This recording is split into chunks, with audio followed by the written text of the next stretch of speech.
Can't do everything. Yeah, because- Yeah.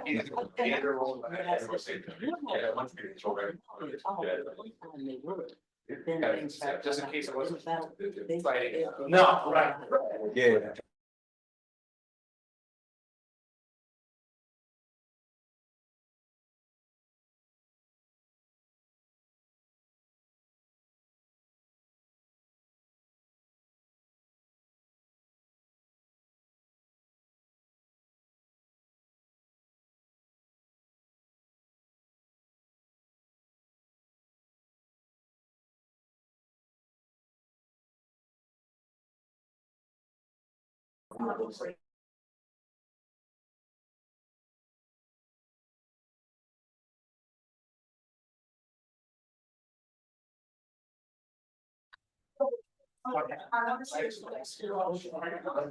No, I'm not making it here. I've done that. Yeah.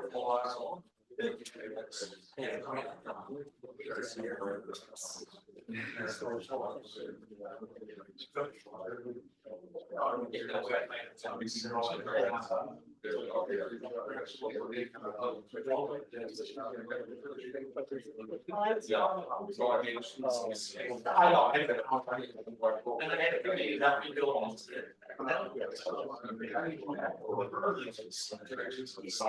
Yes, and congratulations. Right. This is what I, so, I was supposed to be in Reading Township tonight, but they're voting on concept there. I can't be there, I got, I gotta be there.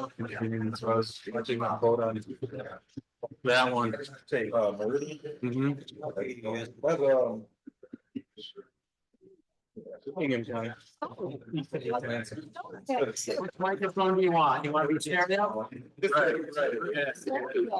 two microphones. I think.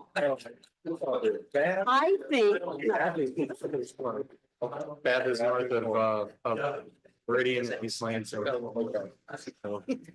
don't turn off that phone. Yeah, the most popular woman ever.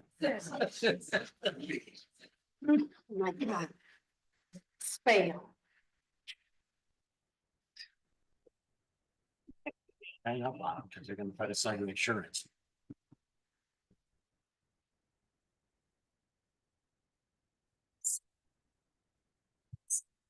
All right, folks, it is 7 o'clock. I will go ahead and call our meeting to order. If we can start with a moment of silence, please. You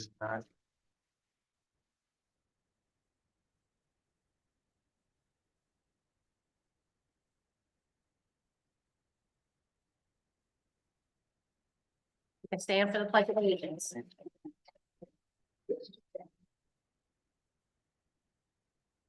I pledge Allegiance to the flag of the United States of America and to the republic for which it stands, one nation, under God, indivisible, with liberty and justice for all.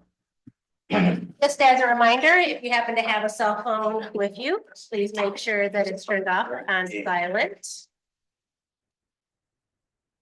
City Clerk Domingo, can you take roll call for us, please? Councilmember Williams. Right. Reed. Stewart. Here. Ross. Here. Davis. Here. French. Here. And Mayor Snyder. Here. Do I have a motion to approve the agenda? So move. Support. All in favor, say aye. Aye. Opposed? This evening, we will start with a presentation from Dr. Wayne Webster from Albion College, along with Dr. Sam Shaheen.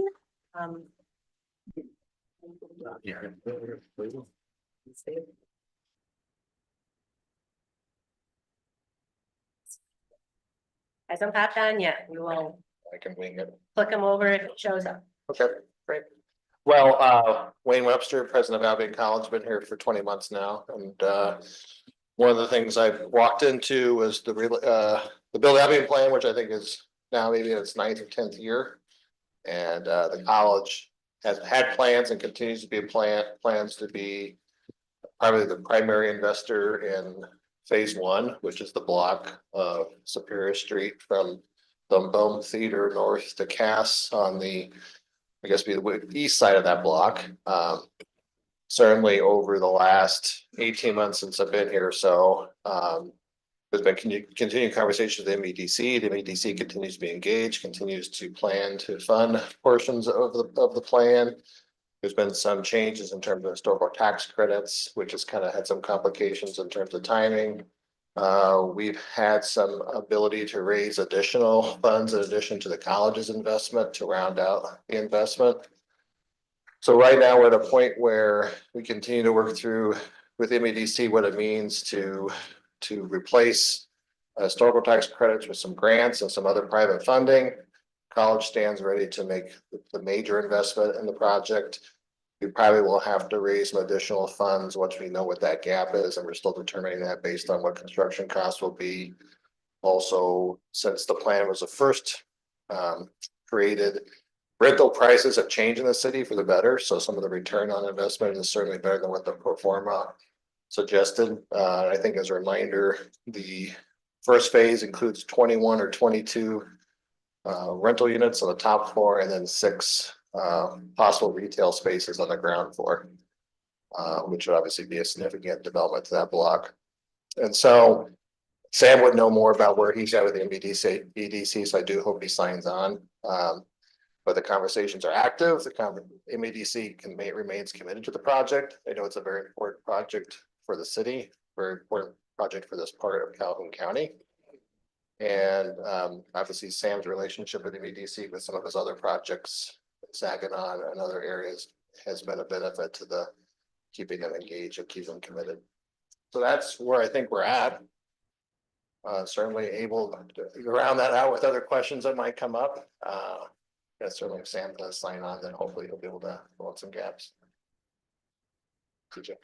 Dr. Webster, is there a general frame that you're hoping to aim for?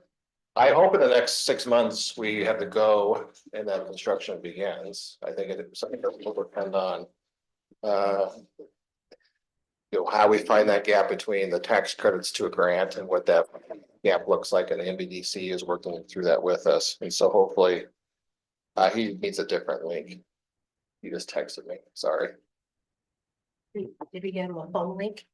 Did.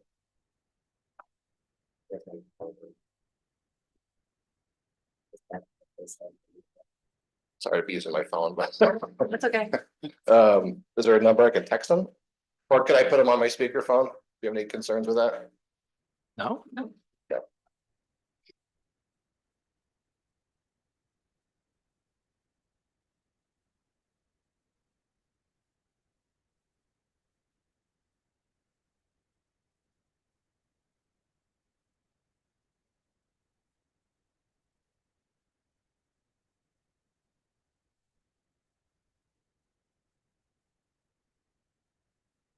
So.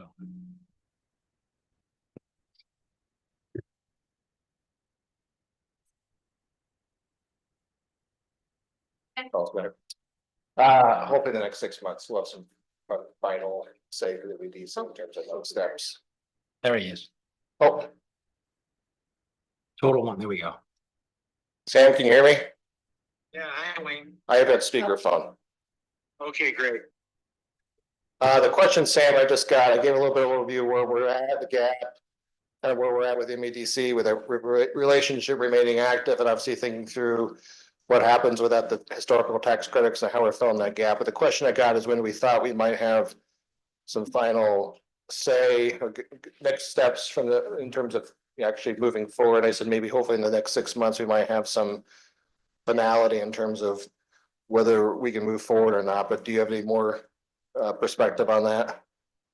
No, that's really it. It's really, it's just completing the equity investment gap. And, once we meet that, then we'll be in a position to, move pretty quickly with the MEDC.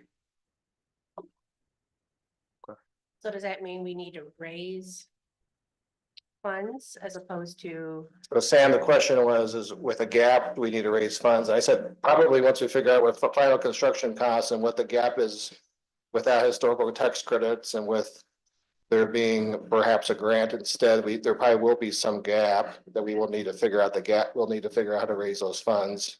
Is that fair to say? That's correct. We're still reevaluating the project now that we have lost or not been eligible for the historic tax credits after really working in earnest for about 2 years on that and expending several $100,000 with consultants in the state of Michigan and the National Park Service. So it's been a very difficult road so far with the historic tax credit. So we're calling a bit of an audible and trying to reinvent this component of the program, of the project. Sam, this is Andy French. I'm wondering if new market tax credits are part of your portfolio. Since you're creating jobs by creating businesses. What was the question, Mike? Because there's job creation potentially in this with the retail aspect, are there new market tax credits? You looked at new market tax credits to help fill the gap. No, this project was, small enough that we, the initial recommendation from everybody, including the MEDC, was were the historic tax credits. We could look at new markets. The project being relatively small, that's about 80% of it goes to the consult for the new market tax credit. It brings, it would bring potential money to the table. You usually have about a year lead time for new markets, so that wasn't something that we were, work in mind that we wanted to create. Thank you. Do we have any other questions for either Dr. Webster or Dr. Shaheen? Andy? I'm just going to say thanks to both of you for continuing to work in difficult times to try to bring about some revitalization of downtown. I know it's been a 9-year or plus project, and having been part of it in the early days, I'm glad to see that we're moving forward as best we can. Look forward to getting updates when we figure out what the gap is and seeing some positive change downtown. So thank you both. Happy to see it through. Yeah, we're really, I know it's been a very long time, but we're working really hard to keep this going. Councilman Stewart? Yes, and Jim Stewart here. I appreciate this as well, that you're continuing to move it forward or try your best to move it forward. The only question I had is, you had stated that the majority of the funding is coming from Albion College. Are they open to having funding from other investor sources? Yeah, so thus far, over the course of this last year, we've probably raised anywhere between $900,000 and $1 million of new equity from whether they're gifts or investments. And so we have been having conversations with individuals and entities to help round out some of the funding. And I think to Sam's point, once we figure out how the cost of the project changes with the historical tax credits coming out, because obviously that does perhaps bring some savings. And certainly, as I mentioned earlier, with the prospectus perhaps changing in terms of what rental rates are going, we'll have a better sense of what that gap is. And if there is an opportunity to kind of put out a call for investments and or gifts to support the project, as ARC is a nonprofit, we can kind of cross that bridge. Thank you. Councilwoman Davis? Yes, since it started, I wasn't in the council at the time. And maybe this has been said, but who is the fiduciary agent for this project? So Sam, who's the fiduciary agent for the project, which I believe that's ARC, correct? Yeah, Albion Reinvestment Corporation. Do we have any other questions? And that this to make it clear that security.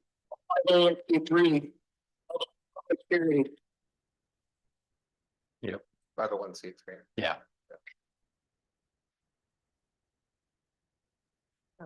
Well, Dr. Webster, well, I'm sorry. Yeah, real quick. Okay, so I'm understanding that the tax credits have come out. For some reason I don't actually understand that, but I do understand that they're not there anymore. So you guys are reworking your prospectus currently, and once you rework it, you'll have a better timeline as to when you'll be able to break ground or, start construction, and then you can have us at that point? Yeah, I mean, since what the gap is now, the tax credits are out and there's a grant instead. And we've raised some equity. And so once we redo the prospectus, we'll kind of know what that gap is. Perfect. And I don't know, Sam, I mean, the tax credits do provide more ability now to do some different things in the building. They're not historical. I Right. certainly want to preserve the aesthetics, but just. Yeah, I think it gives us more flexibility, and it. Just in the exterior, being very representative of Nira and the town, regardless of the fact that start tax credit. Gotcha. Don't want to be limited necessarily to what the tax credit entitled, but now this allows you to be a lot more diverse in your development. Yeah, more flexible. More flexible. Especially in terms of like interior floor plans. Right, while still maintaining the facade outside. Gotcha. Thank you. Do we have any other questions? Okay, well, Dr. Webster, thank you for being here. Sam, thank you for calling in. Appreciate your input and the update. Yeah, I'm sure I couldn't be on Zoom. I'm taking my son to football practice. So I couldn't be on Zoom. I'm sorry. That's understandable. I'm glad we were able to get you connected. All right, have a good night. Thank you. Thank you both. Take care. Public comments. If there's anybody in the gallery that would like to stand and address council in regards to an agenda item, you may do so at this time. Just come forward, give us your name and address, and 3 minutes is yours.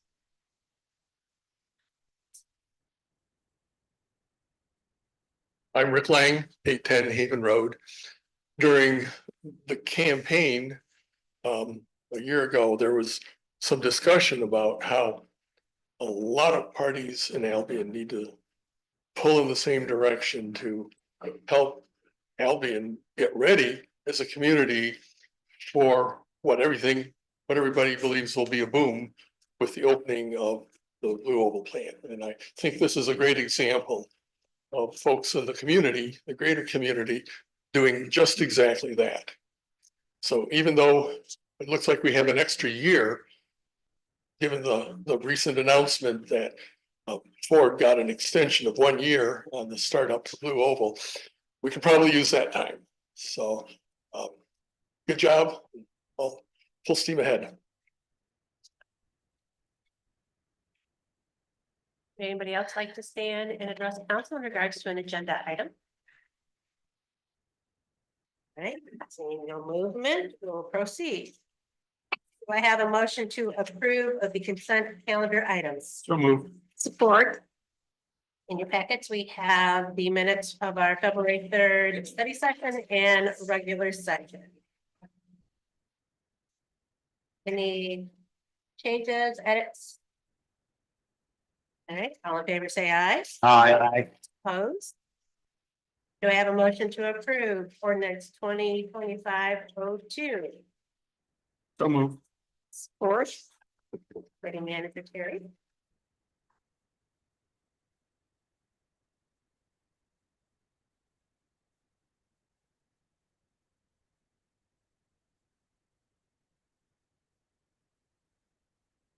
On 2025-02.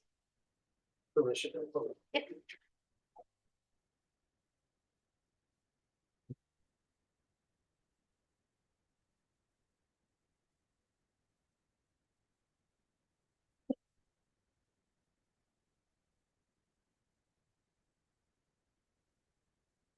Madam Mayor and members of council, thank you for giving the administration the opportunity to address your honorable body in discussion of ordinances related to our water improvements.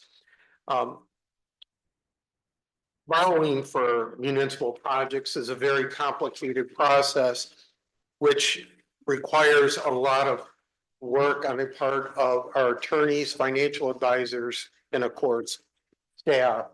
What we have here tonight are two ordinances because there are two different bond issues. They're all the same, except that one is labeled 2024, another one is 2025. What the administration is seeking is city council approval, and the approval of these ordinances that will give us the ability to pursue $24,259,000 in water improvements, which include a new million-gallon water tower. These improvements are necessary to maintain the integrity and the safety for our citizens in their drinking water. We see that movement ahead will be a very good thing for many generations to come in the city of Albion. Along with that are some road improvements, $2.7 million, or actually closer to 2.8 in road repairs associated with this project. So at this time, the administration requests that Your Honorable Roddy consider this for approval, and we welcome any questions or comments you might have for the administration. Councilman Stewart?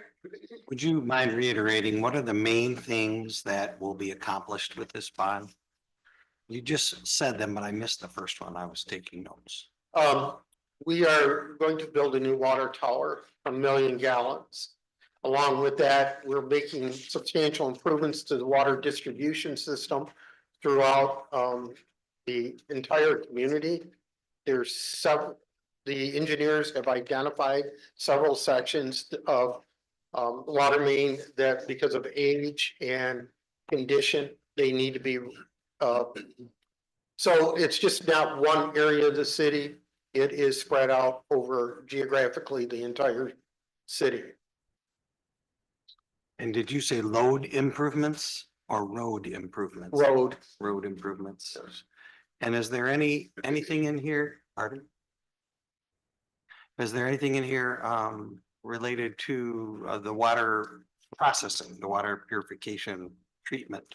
Is anything included in the treatment itself, or is this This is strictly distribution. Thank you. Attorney Hartness? Just one thing that I'll add to council, when we deal with bonds, it's a little bit unique. Normally, our ordinances have 2 readings, but under the Revenue Bond Act, ordinances to issue bonds only have 1 reading. So your reading and approval tonight is it for this particular, for these ordinances. Any other questions? All right, well, thank you both on that. Thank you. City President Eagle? Councilmember Williams. Yes. Reed. Yes. Stewart. Yes. Ross. Yes.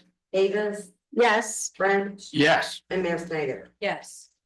I have a motion to approve resolution 2025-01.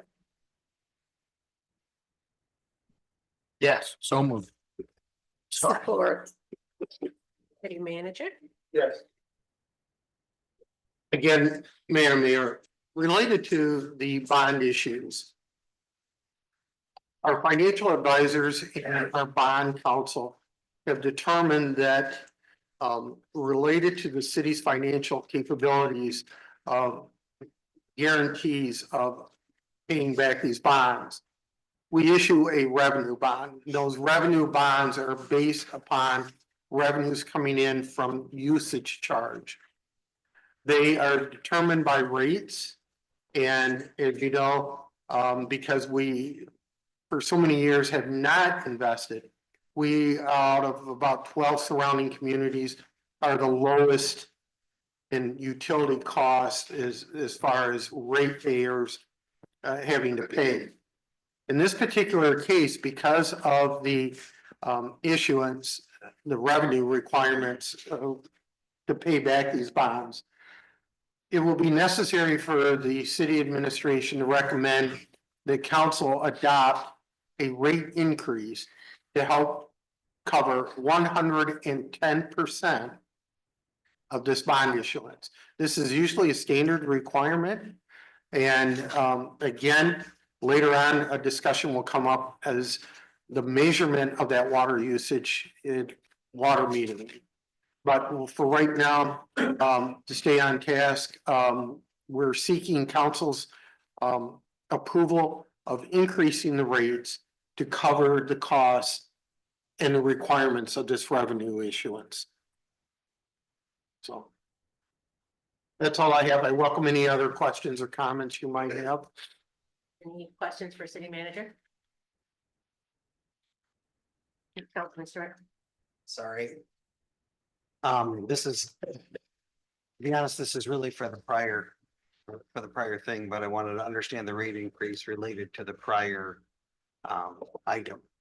So when I looked at I'm just going by memory, so I'm gonna get it wrong, but it seems like we had, oh no, here it is, good. 11.25 million was the limit on the 2025 bond. It said not to exceed in section 3, and then 5 million on the 2024 bond. And then the total is 24.5.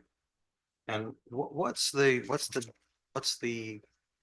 chunk that's missing, the 11.4 or 11.25, 5 million? What's the rest of the chunk on 24.5? So some of that money, it will be coming from the state drinking water fund. There will be I believe a partial grant. Am I correct, Dave, on that? Yes. And then, of course, let me explain, there's the drinking water grant and also there's a state revolving loan fund that we're taking advantage of. I actually have a summary of what makes up the whole project. Thank you. So this may help. Oh, I agree. Circle them out over time.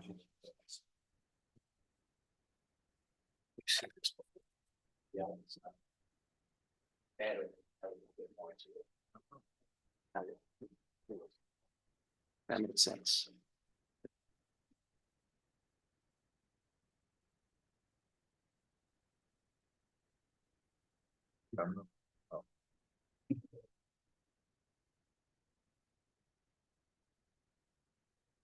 So as we look at this, the total project for the water portion only, it's 24,295,000.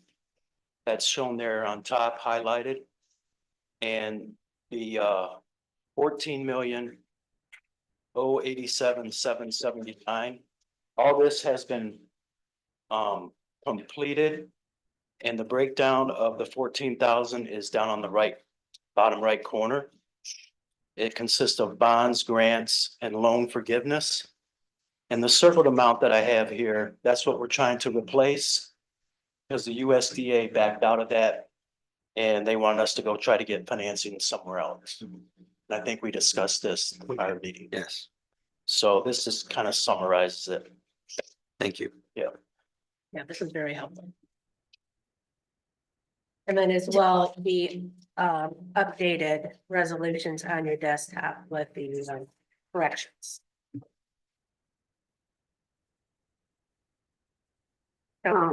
Yeah, I spoke with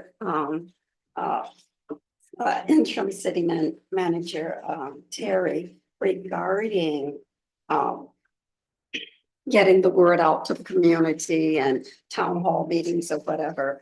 And I know one of the questions are going to be the anticipated amount, maybe an average per household. Is that something that you have thought about in terms of the direct impact on citizens? Correct. And I believe in front of you is a printed out sheet that shows what the one-time increases would be. The typical homeowner, the monthly bill, and this is measured again in for monthly, but would come out to be about $18 a quarter for a one-time charge. Now, later on in discussions tonight, going toward a new metering program, we hope to instill a monthly billing program. So In this particular case, we also bill on cubic feet instead of gallons. So this is what the financial advisors from Baker Tilly had provided us based on our water usage. Okay, so that's 630 is basically kind of an average. Yes, Okay, sorry, I hadn't seen this. yeah, And I think that cash flow has a quarterly and a monthly. I think he revised that for us, so. Any other questions for either our Director of Finance or City Manager? Councilor Rice? Yeah, so the 738 on the first page, the $7.38, that's a one-time charge?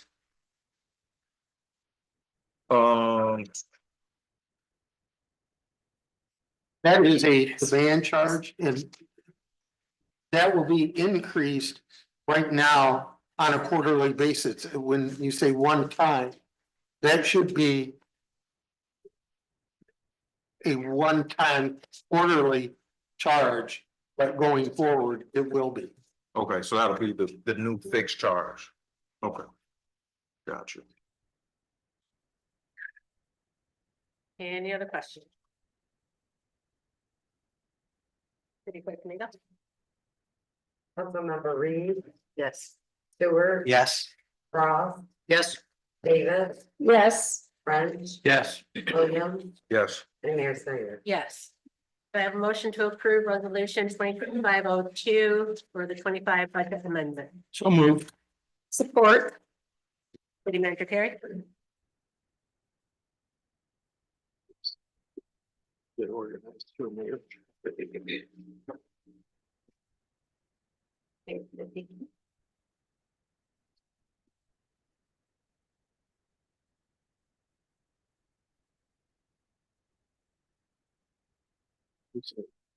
I can take care of this one. Colin can help. I can, I don't want to step on the manager's toes, but I wrote it so I can fill council in. So, EDC approached the city asking to transfer $115,000 from the TIF fund to the EDC fund. My understanding is that those funds are to be used to pay for operational overhead, that the EDC has a shortfall right now. Because this would effectively be a budget amendment, it's in resolution form. It's kind of an odd way that the things are set up. The EDC bylaws require that budgeting be approved by the city council before their board approves it. So effectively what they've done is they've made a request to the city then needs to approve it, and then their board needs to approve it before the money can actually change hands. The TIF statute does allow for a transfer to the EDC as long as the EDC board determines by resolution that the funds are going to be used for a purpose to further the development program. So essentially, what you'd be approving tonight is contingent on the EDC board presenting a resolution to the council saying that they've made that determination. Happy to answer any questions. Any questions for Attorney Harkness? Yep. Councilman Williams? Thank you, Mayor. Was this, should it be fiscal year 2025 or 2024? So per our finance director, it was requested that the transfer be in the 25 fiscal year. Okay. Correct me if I'm wrong. Yeah. Okay. That's correct. All right. I don't think we should go back. Or, doesn't matter when the money's set over. Let's put it in 2025, just so that 2025. Gotcha. Any other questions? City Clerk Domingo? Councilmember Stewart, Yes. Ross, Yes. Davis, Yes, French, Yes. Williams, Yes. Reed, Yes. and Mayor Snyder. Yes. Do I have a motion to approve of the agreement with the Granger Service for citywide curbside cleanup? So moved. support. City Manager Terry? Yes, Madam Mayor and members of council, as stated in previous council meetings, the city administration contacted 5 different waste management companies. Ranger was the only one who provided us with a proposal. After getting this review, a couple of council members and myself toured the city and had determined that there were areas of the city that needed much needed attention. We feel that this is an effective way of bringing blight somewhat, putting a dent in it. It probably won't eliminate it. But one thing is that at least we are giving our citizens an opportunity to take advantage of it. And then it's their choosing. Should they not, we will begin an aggressive campaign to get after them to clean up their properties. In this particular case, we think that this and believe this is a very effective way of helping our residents with refuse on their property that they had no other opportunity to get rid of. The administration strongly encourages entering into this agreement, and this would be done, I believe, on June 21st. Any questions for city manager? Would it be fair to say that the idea is, rather than just coming down hard on people, at some point, we're giving them an opportunity to first clean up their area, and something in a manner that's not gonna maybe be as difficult for them to make it happen? Yes, then, and I'm still concerned about the people themselves being able to get their stuff around, especially if we don't do a good job communicating out that this is the intent. The intent is we are gonna come down, but we're giving you here's something that can help. So I would just suggest that communication is gonna be key on this if we're gonna optimize. We are going to write letters. We are going to advertise this. We are going to probably make phone calls, encourage this. I've been working with the American Legion. They've even have indicated their volunteer to help people bring, especially veterans, things to the curbside to help them. Because not everybody is physically able to do that. We want to give them the opportunity and give them as much help as we possibly can. Thank you. Councilwoman Reed? Yeah, that's a good idea. I know when Mrs. Mitchell was here, we got a group of people together that helped senior citizens who weren't able to move stuff out, to go to their homes and move it out there for them. So it'd be good for people who are handicapped and things like that. I think it's good that we know the date well in advance, so if we have precinct meetings, if we have town hall meetings, these are things that we can keep in front of folks in different forms, like you said. Definitely will utilize our ambassador to get out that information too, but whatever you can do for your precinct, get that message out, that would also be very helpful. Yeah, maybe the ambassador can do a flyer for us that we can distribute in our precincts, so the message is consistent throughout the community.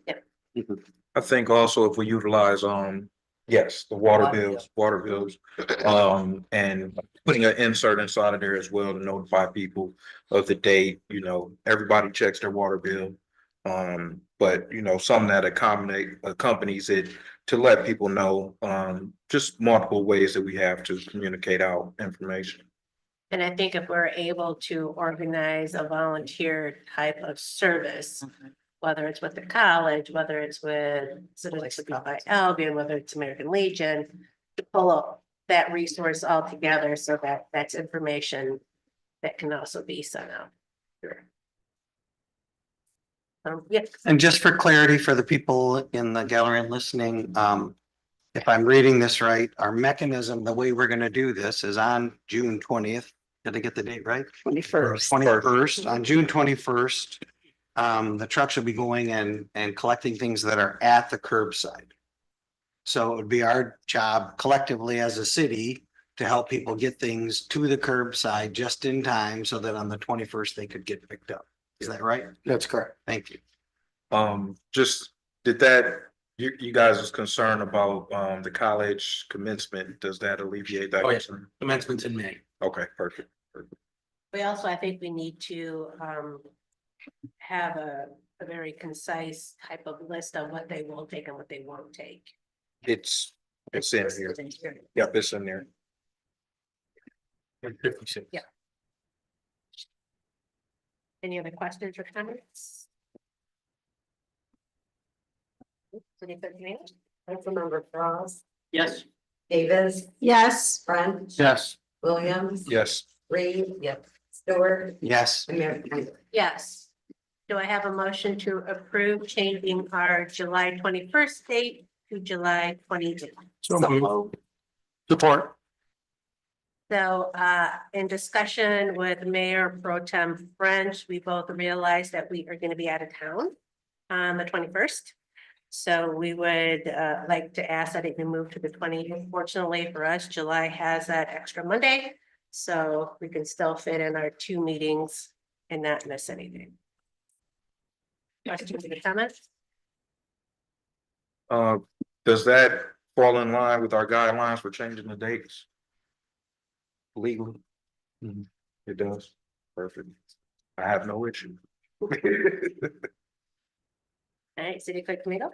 Councilmember Davis, Yes. French, Yes. Williams, Yes. Reed, Yes. Stewart. Yes. Frost, Yes. and Mayor Snyder. Yes. Do I have a motion to approve of the RFP for the 2025 water systems upgrades? So moved. Support. Jason, are you taking this one or? Jason doesn't like to talk much. Oh. I'm not very good at this, so. Is there a different Jason? So as you all know, we're upgrading our water system. Our water meters need to be upgraded as well. We are losing some serious revenue. We've got a lot of problems with our current meters.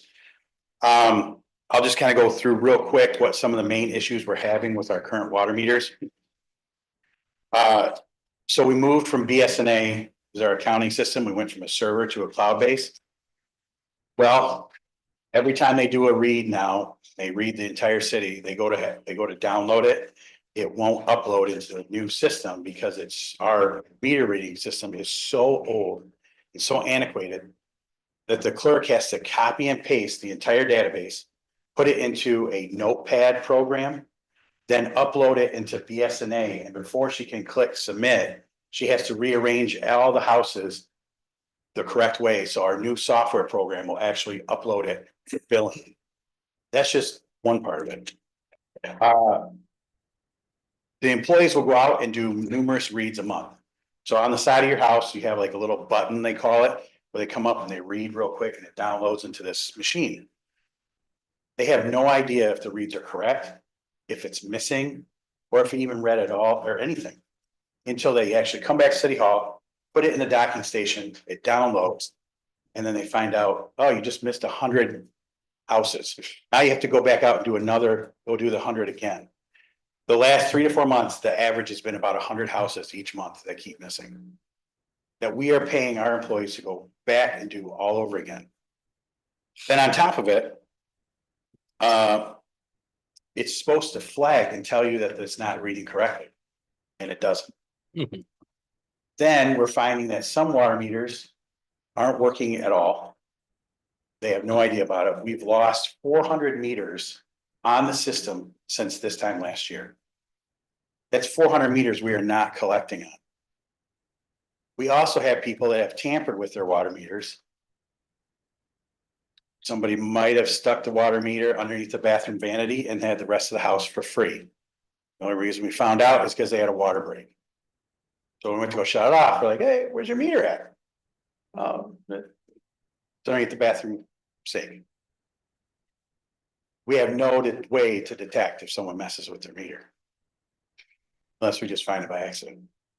The The other thing that they're running into now is, let's say you have a number, it reads 320 units, 325 units. They'll come back, they'll download the information in and it'll drop the 3 off and it only says you got 25 units.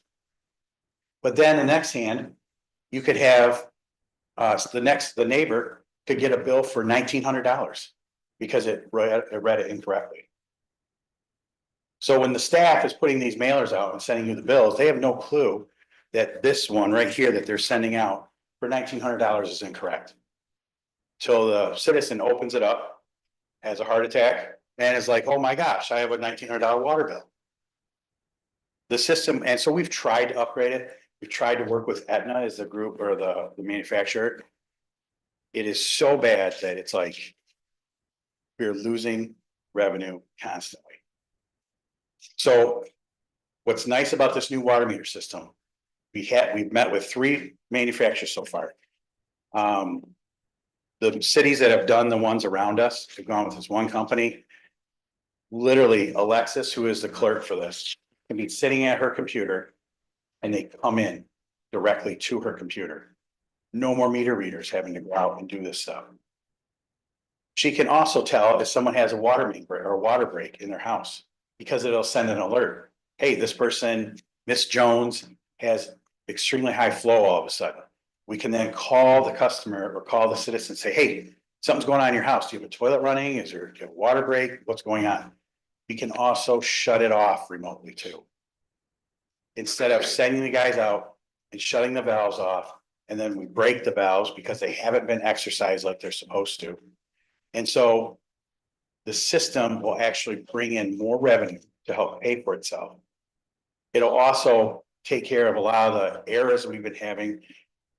It makes no sense to upgrade our system, our meter reading system, if we want to upgrade our water meters, because our water meters are failing as well. So we've got to do something. So that's why I kind of wrote this RFP.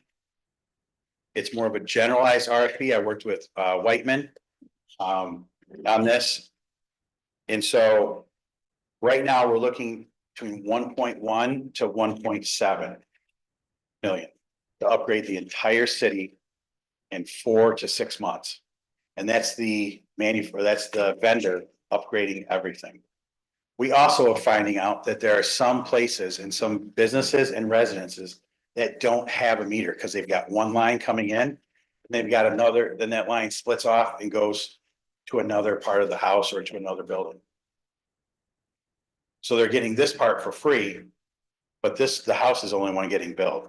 Or you have one line coming in and it splits off to 2 meters instead of one single line going in like it's supposed to by ordinance. So we have quite a mess that we need to fix. Couple of questions. So do we have an idea as to how old our current system is? Don't have that. And Councilman Stewart just asked me earlier how some of these will be powered. I'm going to find all that out too. But this is just to start getting the ball rolling on this because we've got to do something. And this RFP, is it to install the new meters or are we looking to get proposals for? It's to get proposals for different type of meters. Okay. From 3 different vendors. But I have to get permission to put this out and we all have to look at what we want to spend the money in. I've sat down with Manager Terry and Director Clark, and Director Clark is the one actually yelling at me constantly about. Look at that. You see that face? So this is where we all sat down as a team and said, we need to do this. We've got to fix these problems because we're losing revenue. Our rates went up 14%, 13.9. So our sewer rates were supposed to go up 13.9%. 23 to 24. But the revenue for 24 came out the same as 23. Because somehow we lost 400 meters. So we're only charging 87% of what we charged in 2023. And so that's when I started looking into it more and figured out that there's meters that have been lost. 24, we're not doing. And they're gonna apply. So. Find out who those 400 are. And investigate. About what's going on. But in the meantime. Both our sewer and our water systems have to charge for what we're giving our customers. For those two funds to stand on their own and make a profit. To be able to do that, you gotta change out our meter system. Upgrade it, so we don't miss. If we're charging the credit. That's the bottom line. Councilman Williams. Thank you, Mayor. How do we plan to cover the 1.7 million? We're going to figure it out, like we always do. We have investments, we have money set aside. And we think that we can get some of the 2025 bond revenue. Sale for that. If I could, Mayor. This is an important aspect of this. So we all as citizens own the system. And the idea is trying to find the balance. We know we need this revenue to cover our obligations, to operate the system safely and also to pay off our debts. We believe that the net effect of just accurate meter reading will help pay off this sooner than believe. In other words, we believe that we could see a return on investment within 3 years, if not sooner.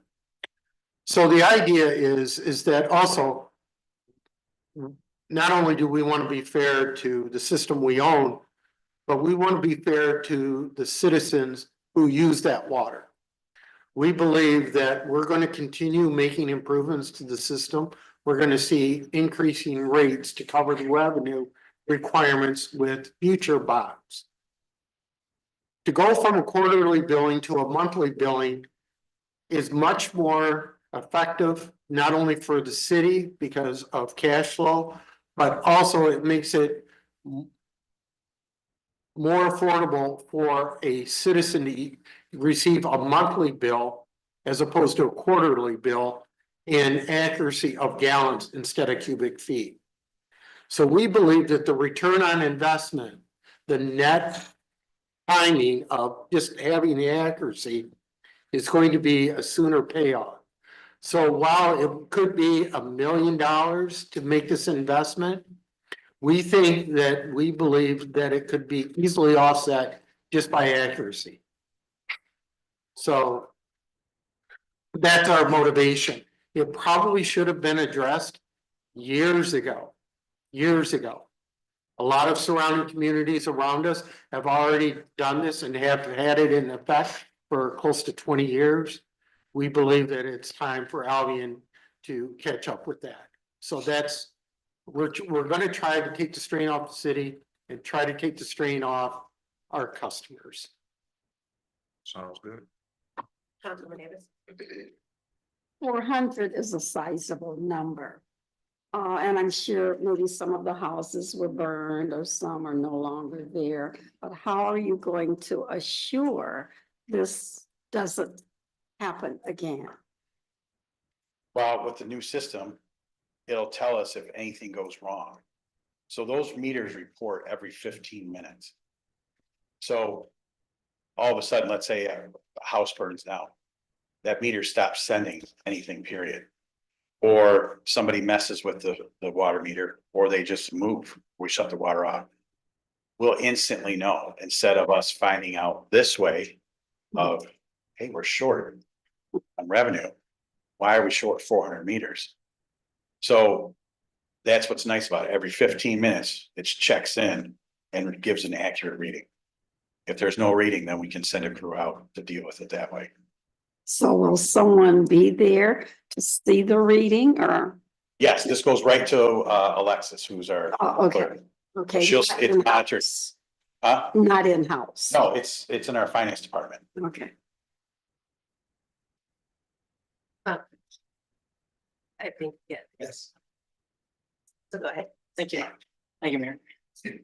So City Manager Cherry mentioned that we need to stop looking at our water measurement in cubic feet and into gallons. Is this going to help with that? Is the data that reports to that office going to have that conversion done?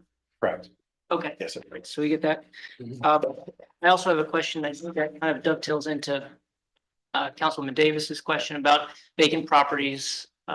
So if we've got vacant or abandoned condemned properties, are we just gonna bypass those and not put a new meter and spend and use the expense on those? Correct. This is just going to go into the houses right now that are active, that we know are active. Now, if it's on the list, if every house will get categorized and be checked off, whether it's abandoned, burned down, or whatever. This will give us an accurate reading of, wait a minute. It's that we normally had 5 houses on this block, but there's actually 8, and they've been getting meters, water for free. These other 5 have been paying the bill. That way we'll be able to install all 8 meters on this block, and everybody's paying all at once, and that gives us more of an accurate update of where we're at. The housing stock as well. And then one more question, if you'll be patient with me. How long do we expect this investment to last until we need to be here to have this conversation again? I mean, is there a lifespan for these kinds of things? I don't know just yet. I know it's not like 3 years, 5 years. It's not like upgrading a computer. This is a system that's been in place for a long time. The way our current meters are mechanical, so they have like a little paddle inside there that counts that way and that gets worn out after time. These are radio frequency where they just count the water going through without mechanical devices. As far as the lifespan, it depends on who we go with. So our goal is going to be is to get the maximum bang for our buck. Who's going to be the best? Who's going to last the longest? Who's going to be the heavy duty, the best out there? So I can come back and give you more of a time span for service life once we finalized it. Okay, thank you.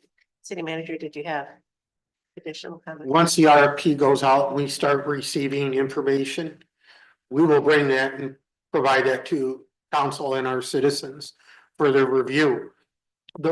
I don't want to get too specific. As DPW Director Kern had indicated, there's an impeller inside those meters. Some of our meters, I estimate, are between 50 and 40 years old. So we receive our water through wells, which are granular. And there is wear on those impellers internally. Once that happens, it wears down the accuracy of how those impellers turn. In this particular case, having a flow measured meter gives us much more accuracy and less resistance to failure. So to go back and ask how long will these last? As long as we're willing to keep up with the technology, I believe the other thing is that we need to get on, like any equipment, a meter replacement program and do it on a frequency that is based upon the manufacturer's recommendation. So that means that we would have stock, we would have meters on the shelves ready to be replaced based on the age. That is just a good industry practice. And we should adopt that as our practice here in Albion. Thank you. Any other questions or comments? City Clerk Domingo. Councilmember French. Yes. Williams. Yes. Reed. Yes. Hoover. Yes. Frost. Yes. Davis. Yes. Mayor Snyder. Yeah. Do I have a motion to approve the county parks and recreation millage? So moved. Support. City Manager Terry. Yes, before you in your agenda packet, you will see a allocation report and recommendation. Again, DPW Kern has done a good job along with our finance director. But this indicates we're putting in about $56,000, $56,746 to put into our park system. And we're making the recommendation that council adopt this allocation report as presented with those funds. I welcome any questions. We're going to receive about $28,000 from the county. Any questions or comments for city manager on this? Councilman Williams? Yep, so all these funds out, minus a little over 3,000 will be utilized on the trail that. Yeah. So every year we get some money that is allocated to our Parks Millage Fund. And last year we were gonna put 50,000 of the money as a matching grant on the river trail. But the trail didn't get completed. It's gonna be completed in 2025. So we're gonna take 50,000 of the money that's in the millage fund, and we're gonna show it as matching funds for the River Trail #3 project. It'll be done in 2025. The total project is $488,000. We will get grants for all but 65,000 of it. And so the city will match 65,000, and part of the 65,000 is going to be done by the 50,000. So the general fund will only have to do 15,000, and the Parks Millage will kick in the extra 50, and that will be our match for the project. Perfect. And then the remaining funds for that will build up for year 25 and 26. We're going to use to redo the sidewalks in year 26 and also purchase some equipment for the parks, because by then Jason will be in my office asking for new equipment. I believe it. Real quick. I don't doubt it. Don't doubt it one bit. But right now, the Parks Millage Fund has about $80,000 accumulated. And so 50,000 of that will go to the matching, and the extra 30 will be added to the 2025 allocation, and then we'll use that in 2026 to redo the sidewalks and purchase some equipment for the parks. Perfect. Any other questions or comments for Director Clark? Just comments to say sidewalks. Thank you. I thought you'd like You that. know, I come up with the sidewalks all the time, so finally. And actually, I was gonna ask him that too. What sidewalks are we talking about? City sidewalks or related to the trail or? Park sidewalks. Parks. Yeah. All this has to go to the parks. That's what the money's allocated for every year, so. Okay. So any sidewalk will help. That's a start. Any other questions or comments? City Clerk Domingo? Councilmember Williams, Yes. Reed, Yes. Stewart, Yes. Ross, Yes. Davis, Yes. French, Yes. and Mayor Snyder. Yes. Future agenda items.